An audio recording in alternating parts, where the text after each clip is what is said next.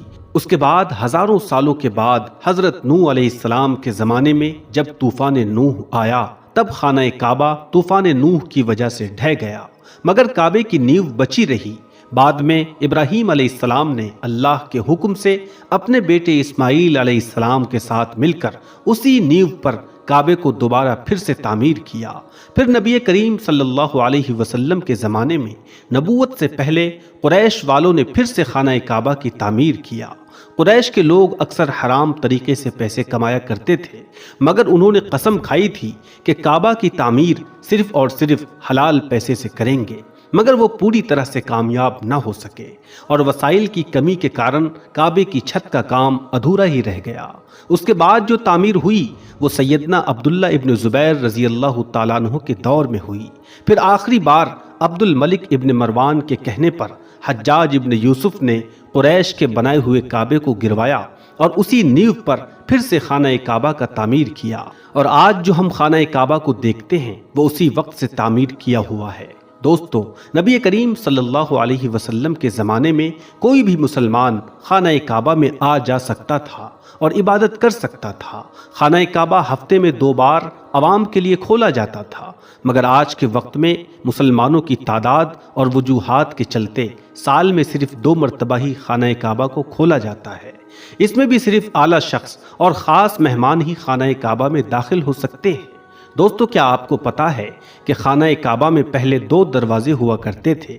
جی ہاں، ایک خانہ کعبہ میں داخل ہونے کے لیے اور دوسرا باہر نکلنے کے لیے، اور تو اور ایک کھڑکی بھی ہوا کرتی تھی، مگر آج خانہ کعبہ میں صرف ایک ہی دروازہ رکھا گیا ہے، اور اس دروازے کے بارے میں بھی ایک دلچسپ معلومات ہے۔ یہ دروازہ سن 1969 میں تقریباً 300 کلو سونے سے بنایا گیا تھا۔ جی ہاں دوستو، 300 کلو سونا۔ اس سے پہلے یہ دروازہ چاندی کا ہوا کرتا تھا، اور جو پہلے کھڑکی ہوا کرتی تھی اس کو بھی ہٹا دیا گیا۔ دوستو، آپ نے کبھی غور کیا ہے کہ حجر اسود ہمیشہ چاندی کے خول میں ہی کیوں رہتا ہے؟ کچھ لوگوں کا کہنا ہے کہ حجر اسود کسی فوج کے ہاتھوں مارے گئے پتھروں کے لگنے سے ٹوٹ گیا تھا جب وہ مکہ پر قابض تھے، جبکہ یہ جنتی پتھر حضرت عبداللہ ابن زبیر کی ملکیت میں تھا۔ کچھ لوگوں کے مطابق حجر اسود بحرین سے تعلق رکھنے والی اسماعیلی گروپ کے ہاتھوں ٹوٹ گیا تھا۔ ان لوگوں کا یہ خیال تھا کہ حجر مبارک ایک توہین پرستی کا عمل ہے۔ اپنی بات کو سچ ثابت کرنے کے لیے ان لوگوں نے 10,000 حاجیوں کو زمزم کے کنویں میں پھینک دیا تھا، یہاں تک کہ کہا جاتا ہے کہ ان لوگوں کو مار کاٹ کر پھینک دیا گیا تھا۔ یہ غیر انسانی عمل کافی نہیں تھا کہ یہ شیطان جو تھے انہوں نے حجر اسود کو عرب کے مشرق میں لے گئے اور پھر عراق کے شہر کوفہ لے گئے، جہاں اس کے عوض انہوں نے بہت سارے پیسے وصول کیے۔ جب ان کو مجبور کیا گیا تھا کہ وہ اس کو خلیفہ عباسی کو واپس کر دے، جب اسے واپس کیا گیا تھا تو یہ ٹکڑوں میں تھا، اور اس کو ٹھیک کرنے کے لیے صرف ایک ہی طریقہ سمجھ آ رہا تھا کہ اس کو چاندی کے سانچے میں رکھا جائے۔ کچھ لوگوں کے مطابق اس مقدس پتھر کے کچھ حصے آج بھی کہیں گم ہیں۔ اور پیارے دوستو، کعبہ لفظ کا میننگ ہوتا ہے قیوب، یعنی یہ کہہ لیجئے چوکور۔ مگر کیا آپ کو پتا ہے ابراہیم علیہ السلام کے وقت کعبے کے ایک سائڈ کا حصہ گول ہوا کرتا تھا، جسے آج ہم حتیم کے نام سے جانتے ہیں۔ حتیم کعبے کا ہی حصہ ہے، اسی لیے آج آپ دیکھتے ہوں گے کہ طواف کرنے والے لوگ حتیم کے اندر سے نہ جا کر بلکہ حتیم کے باہر سے ہی طواف کرتے ہیں۔ دراصل ظہور نبوت سے پہلے جب قریش والوں نے کعبے کی تعمیر کی تھی تب وہ حلال مال اکٹھا کرنے میں ناکام ہو گئے تھے، اور وسائل کی کمی کے کارن انہوں نے کعبے کے اس حصے کو چھوڑ دیا تھا۔ دوستو، ہم مسلمانوں کو خانہ کعبہ کو کالے رنگ کے کپڑے اور سونے کے دھاگوں میں دیکھنے کی ایسی عادت ہو چکی ہے کہ ہم خانہ کعبہ کو کسی دوسرے رنگ میں سوچ بھی نہیں سکتے۔ مگر کیا آپ کو پتا ہے پہلے خانہ کعبہ پر مختلف رنگوں کے بھی غلاف چڑھائے جاتے تھے؟ جی ہاں دوستو، جن میں ہرا، لال، سفید رنگ سب شامل ہیں۔ جس کپڑے سے خانہ کعبہ کو کور کیا جاتا ہے اسے کسوہ کہتے ہیں۔ یہ کپڑا سلک اور کاٹن کا بنا ہوتا ہے۔ اس پر قرآن پاک کی کئی ساری آیتیں دھاگے سے لکھی جاتی ہیں۔ ہر سال حج کے دوران 9 ذی الحجہ کو فجر کی نماز کے بعد غلاف کعبہ کو بدل دیا جاتا ہے۔ ہر سال غلاف کعبہ پر تقریباً $60 ملین یعنی انڈین روپے کے حساب سے 42 کروڑ سعودی حکومت اس پر خرچ کرتی ہے۔ کیا آپ کو معلوم ہے خانہ کعبہ کی تعداد 2 ہے؟ جی ہاں دوستو، ایک جو خانہ کعبہ ہم دیکھتے ہیں، جو ہماری آنکھوں کے سامنے نظر آتا ہے، خانہ کعبہ کی طرف ہم جب منہ کر کے نماز ادا کرتے ہیں تو وہ ایک خانہ کعبہ، اور بالکل اسی کے اوپر آسمان پر بھی ایک کعبہ ہے جسے روایتوں میں بیت المعمور کہا جاتا ہے۔ یہ فرشتوں کا کعبہ ہے۔ نبی کریم صلی اللہ علیہ وسلم نے معراج کا واقعہ سناتے ہوئے فرمایا تھا کہ جب مجھے بیت المعمور دکھایا گیا تو میں نے اس کے بارے میں حضرت جبرائیل علیہ السلام سے پوچھا تو انہوں نے جواب دیا کہ یہ بیت المعمور ہے جہاں 70,000 فرشتے روزانہ اللہ کی عبادت کرنے آتے ہیں، اور جب یہ یہاں سے چلے جاتے ہیں تو کبھی واپس نہیں آتے ہیں۔ مطلب ہر دن ایک نیا دستہ یہاں آتا ہے، ہر دن نئے 70,000 فرشتے وہاں آتے ہیں۔ سبحان اللہ۔ دوستو، ایک فیکٹ یہ بھی ہے کہ خانہ کعبہ کے دروازوں کو کھولنے کے لیے جن چابیوں کا استعمال ہوتا ہے وہ کوئی سعودی حکومت کے پاس نہیں ہے، بلکہ نبی کریم صلی اللہ علیہ وسلم کے ایک پیارے صحابی کے خاندان کے پاس آج بھی موجود ہے۔ فتح مکہ کے بعد پیارے نبی صلی اللہ علیہ وسلم کو خانہ کعبہ کی باقی چابیاں سونپی گئی تھی، مگر پیارے نبی صلی اللہ علیہ وسلم نے یہ چابی اپنے پاس رکھنے کے بجائے بنو شیبہ کے خاندان عثمان بن طلحہ کے ذمے کر دی۔ اس وقت سے آج تک خانہ کعبہ کی چابیاں عثمان بن طلحہ رضی اللہ تعالیٰ عنہ کے خاندان کے پاس میں ہی ہیں۔ پیارے نبی کے فرمان کے مطابق یہ چابیاں قیامت تک انہی کے پاس رہیں گی، یعنی انہی کے خاندان میں یہ چابیاں چلتی رہیں گی۔ حضور صلی اللہ علیہ وسلم نے فرمایا تھا، اے طلحہ، یہ چابیاں روز قیامت تک تمہارے پاس رہیں گی، سوائے اس کے کہ کوئی زور زبردستی غیر اخلاقی طریقے سے تجھ سے چھین نہ لے۔ اور دوستو، کچھ لوگ کئی سالوں تک یہ اندازہ لگاتے رہے کہ خانہ کعبہ کے اندر سے کیا نظر آتا ہوگا، اور وہ لوگ بڑے خوش نصیب ہیں جن کو خانہ کعبہ کے اندر داخل ہونے کی سعادت حاصل ہوئی، اور ایک خوش نصیب وہ بھی ہے جس کو خانہ کعبہ کے اندر کی تصویر بنانے کا موقع ملا۔ پھر لاکھوں کروڑوں لوگوں نے یہ تصویریں آن لائن بھی دیکھی، اور بھارت کے کئی لوگوں کا وہم ٹوٹ گیا جو یہ کہتے تھے کہ ہمارے دیوی دیوتا کی مورتی کعبے کے اندر رکھی ہوئی ہے۔ دوستو، خانہ کعبہ کے اندر کا حصہ سنگ مرمر سے بنا ہے اور ہرے رنگ کے کپڑے سے ڈھکا ہوا ہے۔ دوستو، خانہ کعبہ مکہ کی ڈھلان والے علاقوں میں موجود ہے، جس کی وجہ سے جب بھی بارش ہوا کرتی تھی تو وادی میں سیلاب آ جایا کرتا تھا، اور خانہ کعبہ کے چاروں طرف پانی اکٹھا ہو جایا کرتا تھا، اور اس وقت پانی کی نکاسی پر روک تھام کے لیے کوئی بہترین اپائے نہ تھے، مگر مسلمان اس وقت بھی خانہ کعبہ کا طواف جاری رکھتے تھے، اور وہ تیراکی کر کے طواف کرتے تھے۔